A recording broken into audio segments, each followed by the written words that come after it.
तो जैसा कि प्रसंग चल रहा था, परमेश्वर कबीर जी ने आकर के हमें ये ज्ञान दिया, ये बताया कि तुम यहाँ काल के जाल में फंसे हुए हो, ये तुम्हारा ठीक ठिकाना नहीं है, आप मुझे पहचानो।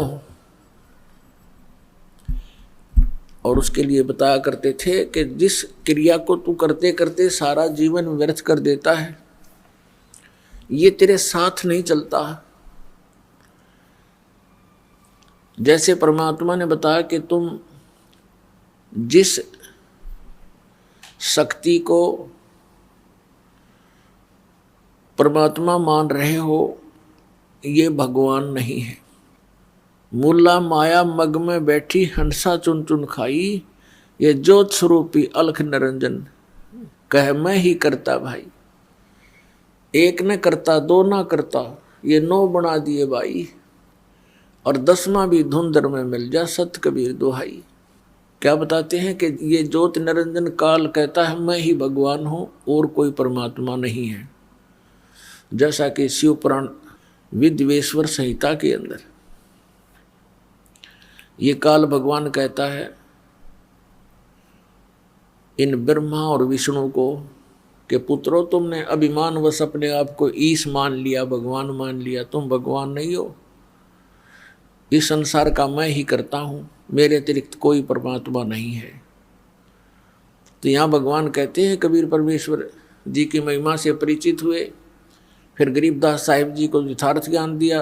आदरणीय गरीबदास साहिब जी परम पूज्य परमेश्वर कबीर साहिब जी से प्राप्त ज्ञान के आधार से कहते हैं, ये मुल्ला माया मग में बैठी हंसा चुन चुन खाई, और ये ज्योत स्वरूपी अलख निरंजन यो काल कह मैं ही करता भाई, मैं ही करता हूं।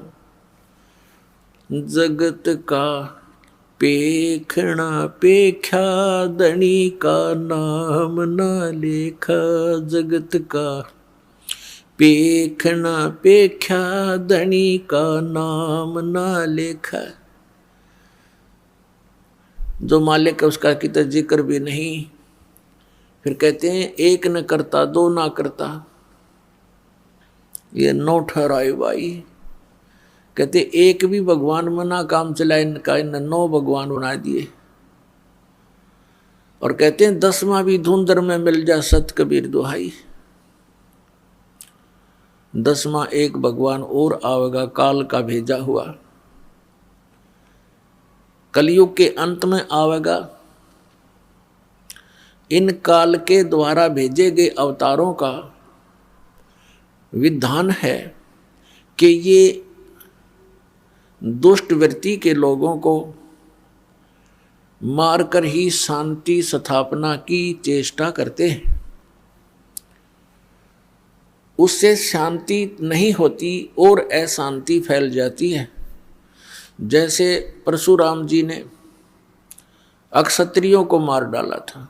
अक्षत्रिय इतने निकम्मे हो गए थे, वो कोई भी ऊंच नीच से नहीं डरते थे, इज्जत बेइज्जती का ध्यान उनको नहीं रहा था। वो बहुत बदतमीज हो गए थे, जनता के लिए दुखदाई बन गए थे। ये राजा लोग, राजनेता, तो परशुराम जी ने आकर उनको सबको काट दिया था फरसे से। लेकिन परमात्मा कबीर जी कहते हैं कि ये कोई समाधान नहीं है शांति स्थापना का और बुराई को नाश करने का। इससे तो और बुराई बढ़ गई। जो उनकी पत्नियां विधवा हुई, बच्चे अनाथ हुए, अब उनके सामने कितनी परेशानी खड़ी होगी। कोई उनकी बेइज्जती कर रहा है, इज्जत लूट रहा है, बच्चों के लिए परवरिश का कोई साधन रहा नहीं। ये खाक शांति उत्पन्न की उन्होंने, और क्या खाक उन्होंने ये बुराई मिटाई। परमात्मा आते हैं अपने तत्व ज्ञान और अपनी शक्ति से बुरे से बुरे व्यक्ति को भी नेक बना देते हैं, और फिर वो पुण्यात्मा स्वयं भी भक्ति करते हैं और अन्य समाज को भी वो दुखदाई नहीं होते, क्योंकि वो परमात्मा से डरने वाले बन जाते हैं। परमात्मा से डर उस समय लगता है जब हम कुछ तत्व ज्ञान से परिचित हो जाते हैं। तत्व ज्ञान से परिचित होने के बाद परमात्मा कहते हैं तुमने उस दरगाह का मैल नहीं देखा और धर्मराज के तिल तिल का लेखा, कि तुम यहाँ गलतियाँ करते हो, रिश्वत लेते हो, किसी को सताते हो, अपने से निर्बल को तंग करते हो। परमात्मा के पास तुम्हारा एक एक श्वास का अकाउंट है। आप मन में गलत भी सोचते हो, वो भी आपके बैड अकाउंट में वह एंट्री होती है और उसका भी फल आपको भोगना पड़ता है। आप देखते हो किसी की टांग कट गई, किसी का हाथ कट गया, किसी की आंखें फूट गई, कोई कोढ़ से पीड़ित है, किसी को कैंसर है, किसी की जिह्वा में कैंसर है, किसी के कहीं पर परेशानी है। ये कारण क्या है? अब वो सोचता है कि मैंने इस जन्म में कुछ ऐसा किया नहीं, भगवान कहाँ है, मुझे क्यों दुख दिया। तो ये हमारी बालकों वाली बुद्धि है। हम भूल जाते हैं कि हम पहले भी बहुत बार जन्म चुके हैं और उन जन्मों में हमने कितने जुल्म किए हुए होते हैं। राजा बने, वह अनरस किए, अत्याचार किए, शक्ति का दुरुपयोग किया और अब उसका भोग किया। कोई अंधा होकर डोल रहा है, कोई दोनों पैर नहीं उसके। पुण्यात्माओं, ये तो हुआ सो हुआ। अब भगवान हमें बताना चाहते हैं कि जो हो चुका हो चुका बच्चों, अब तो संभलो। अब चाहे कितना ही रोगी हो, कैसा ही अंग भंग हो और कैसा ही दुष्ट या नेक व्यक्ति हो, परमात्मा के ज्ञान से वह फिर से संभल सकता है। परमात्मा ने आकर हमें बताया, एक पुण्य एक पापी आया, एक है सूम दलेल रे, गरीबदास हरि नाम बिना सब ही जम की जेल रे। जैसे कुछ पुण्य आत्माएं हैं, अच्छी आत्माएं हैं, नेक नीति से जीवन निर्वाह कर रहे हैं, वो किसी को कष्ट नहीं देते, भगवान से डरने वाले भी हैं, लेकिन वो भक्ति नहीं कर रहे क्योंकि उनको ज्ञान नहीं कि एक और काम आवश्यक है। उस कार्य से वो अपरिचित होने के कारण फिर भी अपने जीवन को बहुत ही बचा कर चलते हैं।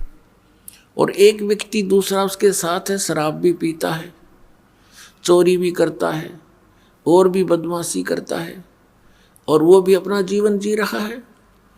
और फिर क्या होता है, इन दोनों में अंतर क्या है? जनसाधारण तो ये कहेगा कि ये नेक आदमी तो बहुत अच्छा है और ये निकम्मा आदमी तो निकम्मा बहुत है, ये तो अंडरस्टूड है। लेकिन जब हम इस अध्यात्म ज्ञान से तोलेंगे,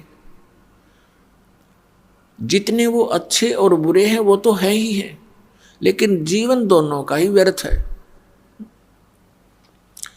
अब ये कैसे कि जैसे एक खेत है, जमीन है 1 एकड़, वो बा रखी है, संवार रखी है, उसमें घास फूस अड़ंगा है नहीं, खरपतवार से रहित है।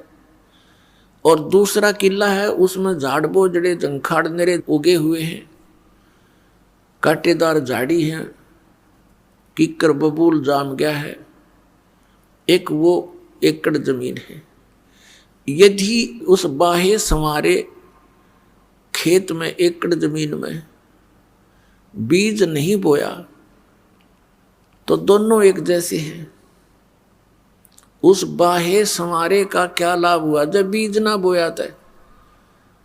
वो भी उससे जैसा है, जैसा वो व्यर्थ है ऐसा ही वह व्यर्थ है।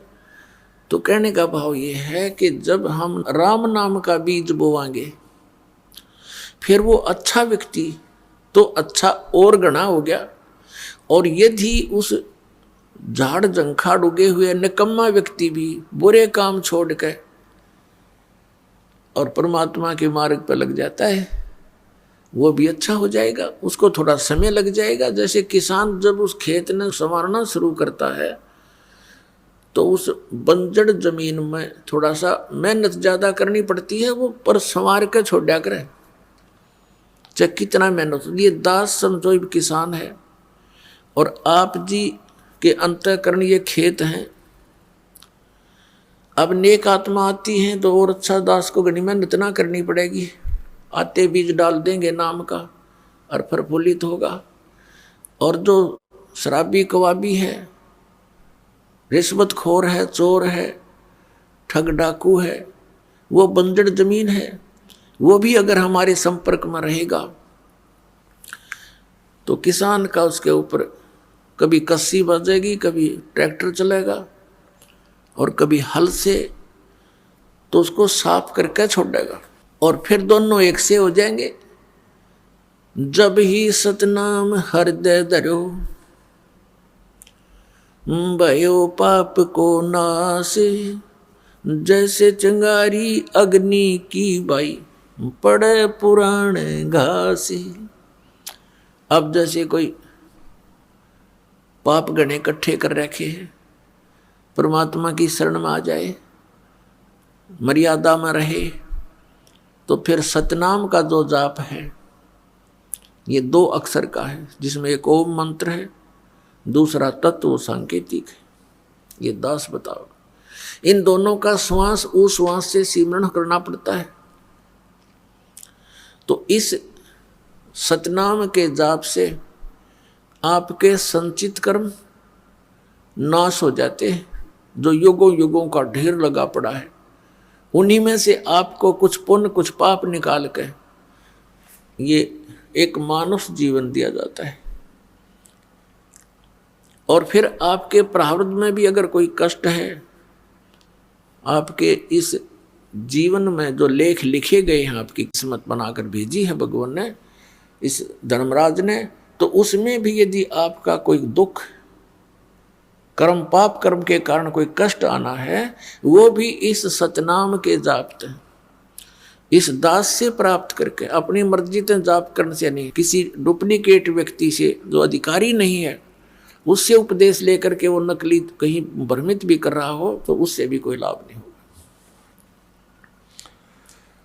तो फिर आपका प्रारब्ध का पाप भी नाश हो जाता है।